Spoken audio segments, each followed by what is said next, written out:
Bismillahirrahmanirrahim. Assalamualaikum warahmatullahi wabarakatuh.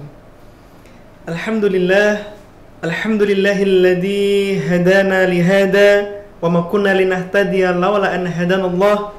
Asyhadu an la ilaha illallah wahdahu la syarikalah wa asyhadu anna Muhammadan abduhu wa rasuluh. Rabbi shalli sadri wa yassirli amri wahlul 'uqdatam min lisani yafqahu qawli, amma ba'd. Pemirsa sekalian yang berbahagia, pada kesempatan ceramah singkat kali ini saya ingin mengajak pemirsa sekalian untuk mengkaji, memahami salah satu hadis sahih yang diriwayatkan oleh Imam Muslim dari sahabat Abu Yahya Suhaib bin Sinan radhiyallahu anhu.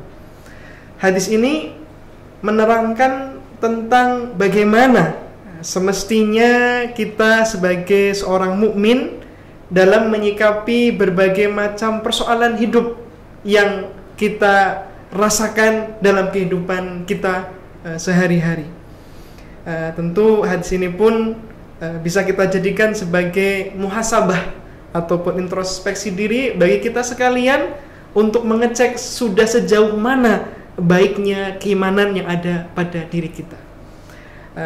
Hadis tersebut berbunyi, ajaban li amril mu'min, inna amruhu kullahu khairun, falaysa dzaka li ahadin illa lil mu'min, in asabbathu sarra syakara fakana khairul lahu, wa in asabbathu dharra sabara fakana khairul lahu. Para hadirin yang dirahmati oleh Allah, di awal hadis ini Rasulullah SAW mengekspresikan rasa takjubnya kepada kita orang-orang yang beriman. Ajaban li amril mu'min, sungguh menakjubkan setiap urusan, setiap persoalan yang dihadapi oleh orang-orang yang beriman.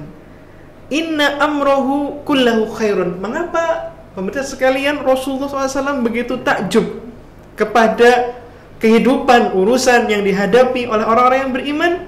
Inna amrahu kullahu khairun, karena setiap urusan yang dihadapi oleh orang-orang yang beriman itu khairun, semuanya menjadi baik.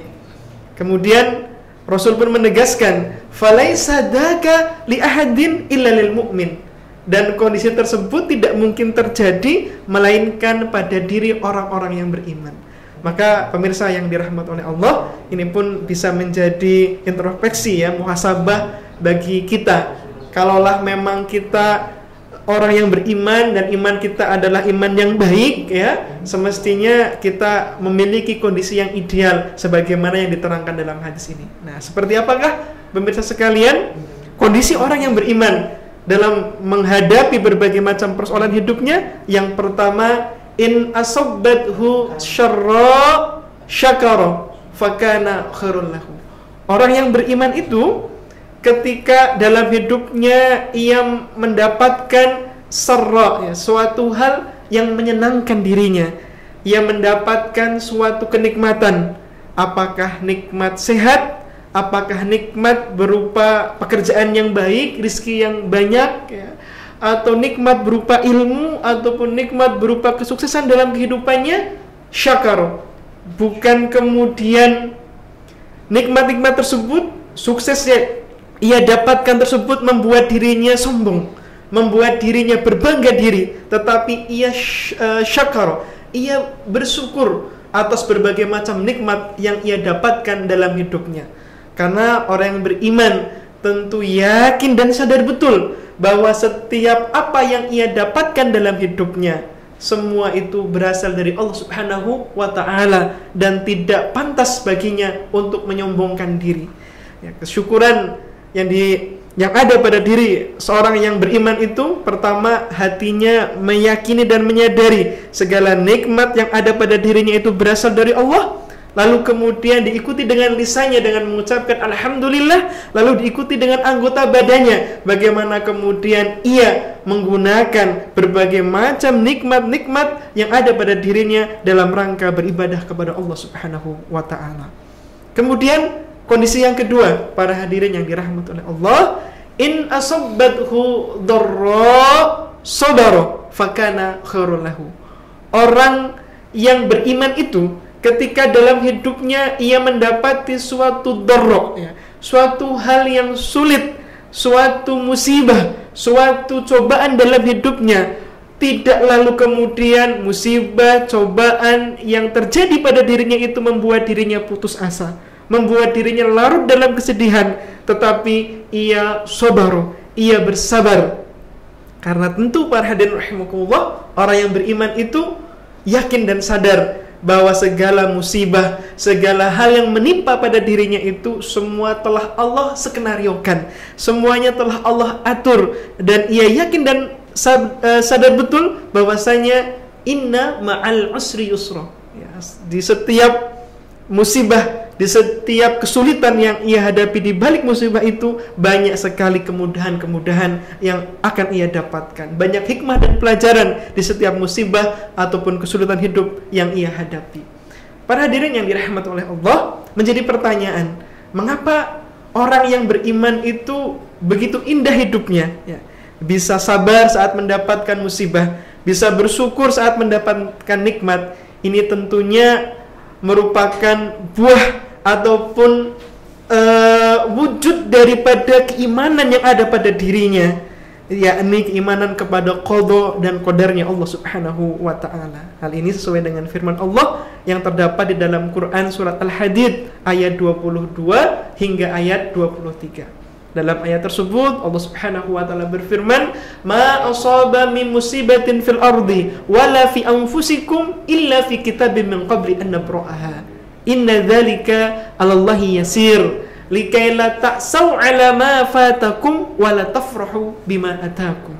Yang artinya, ma asaba min musibatin fil ardi, tidak ada suatu musibah yang terjadi di muka bumi ini, apakah itu tsunami, apakah itu gempa, apakah itu banjir, termasuk pandemi COVID-19 yang sekarang ini sedang kita hadapi, ya. Wala fi anfusikum, ataupun suatu musibah yang menimpa kepada diri kita masing-masing, ya. Kita mendapatkan sakit misalkan, kemudian rizkinya tidak lancar misalkan, ataupun hal-hal yang menimpa pada diri kita, jodoh kita, ajal, dan segala hal yang terjadi pada diri kita masing-masing, illa fi kitabim min qabli an nabra'aha, melainkan semua apa yang terjadi itu telah Allah tulis dalam sebuah kitab yang kita yakini dengan kitab Lauhul Mahfuz. Inna dzalika 'alallahi yasir, dan itu mudah bagi Allah. Bahkan dalam sebuah hadis sahih yang diriwayatkan oleh Imam Muslim, Rasulullah SAW menerangkan bahwasanya Allah itu telah menulis takdir-takdir dari makhluk-makhluknya, di antaranya adalah kita manusia, ya, takdir-takdir kita pada hadirin sekalian rahimakumullah telah Allah tulis kapan? Khamsina alfas sanah, ya, 50.000 tahun qabla ayakhluqas samawati wal ardh, ya, 50.000 tahun sebelum Allah menciptakan langit dan bumi ini, Allah telah menulis takdir-takdir kita. Inna dzalika 'alallahi yasir, itu mudah bagi Allah. Allah sudah membuat master plan-nya, Allah sudah membuat skenario-nya, segala apa yang akan terjadi. Oh, tahun 2020 akan ada atau terjadi pandemi. Oh, tahun 2000 sekian akan terjadi apa, semua telah Allah takdirkan dan semua telah Allah skenariokan. Nah, para hadirin yang dirahmati oleh Allah, apa hikmah di balik keimanan kita kepada qada dan qadarnya Allah? Disebutkan di ayat yang ke-23, likaila ta'sau 'ala ma fatakum wa la tafrahu bima atakum. Yang pertama, agar kita tidak berputus asa, ya, agar kita tidak larut dalam kesedihan di saat apa yang kita harapkan, apa yang kita cita-citakan kita tidak mampu untuk meraihnya. Kemudian wala tafrahu bima atakum, supaya kita pun tidak sombong, tidak berbangga diri atas setiap apa yang bisa kita dapatkan ataupun apa yang bisa kita raih. Maka pemirsa yang dirahmati oleh Allah, keimanan kita kepada qada dan qadarnya Allah tidak lalu kemudian menjadikan hidup kita itu tidak semangat, hanya pasrah begitu saja, tidak, ya. Kita sebagai seorang muslim yang ideal tentu dalam hidupnya harus memiliki rencana, ya, planning yang baik. Oh iya, 5 tahun yang akan datang, 10 tahun yang akan datang, apa yang akan saya raih? Mimpi saya apa? Cita-cita saya apa? Setiap kita harus punya rencana yang baik dalam kehidupannya. Lalu bagaimana kemudian mimpi, cita-cita, rencana itu agar tidak sekedar menjadi mimpi belaka, harus kita sertai dengan ikhtiar, dengan doa. Ya, di dalam banyak ayat Al-Quran ataupun hadis, ya, Allah dan Rasulullah memberikan motivasi kepada kita, menyuruh kita untuk i'malu, i'malu, i'malu.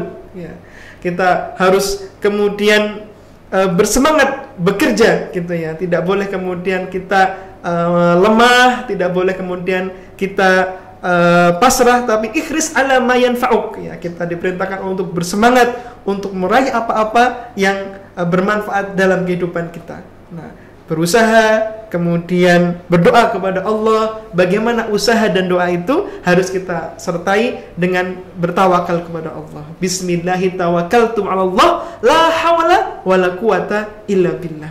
Lalu kemudian bagaimana hasilnya? Apakah kemudian hasilnya itu baik, ya? Apa yang kita cita-citakan itu mampu kita meraihnya, maka kemudian kita bersyukur, dan syukur atas apa yang kita dapatkan itu sebagai wujud kita ridho atas takdir Allah. Pun demikian sebaliknya, kalaulah apa yang kita harapkan itu tidak terwujud, kita tidak mampu untuk meraihnya, ya, maka kita harus bersabar. Maka sabar atas segala musibah, sabar atas segala apa yang kita impikan tetapi kita tidak mampu untuk meraihnya, maka itu pun sebagai wujud ridho kita kepada takdir yang telah Allah tetapkan. Maka pemirsa yang dirahmati oleh Allah, begitu indah kehidupan kita orang yang beriman ketika segala hal yang menimpa dalam kehidupan kita senantiasa kita hadapi dengan 2S, yakni sabar dan syukur. Ya, sabar saat mendapatkan musibah, kemudian syukur saat mendapatkan nikmat. Insya Allah dengan 2S ini tidak ada suatu hal yang menjadi besar, tidak ada suatu hal yang menjadi buruk. Semuanya akan menjadi kebaikan dan akan menjadi ladang pahala bagi kita orang-orang yang beriman, karena ridho atas segala takdir yang telah Allah tetapkan. Mungkin demikian pemirsa yang dirahmati oleh Allah, sedikit apa yang bisa saya sampaikan, mudah-mudahan bermanfaat. Billahi taufiq wal hidayah. Wassalamualaikum warahmatullahi wabarakatuh.